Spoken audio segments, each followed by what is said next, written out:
the stability ball with a chest press. So you're going to use the ball as your bench. You're going to come down here, support your upper shoulders and neck, and you're going to press them up and together. Keep the hips lifted, engaging your core. Okay.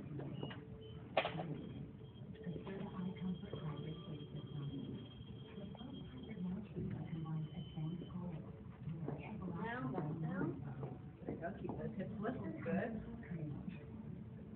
Inhale, exhale, push up and together. And one.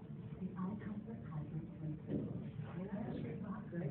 Hips up. Make sure you're still breathing. And 3. 4.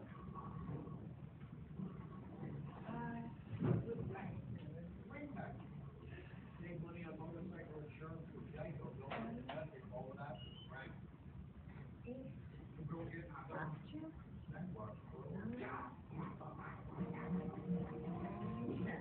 And go. And you're down.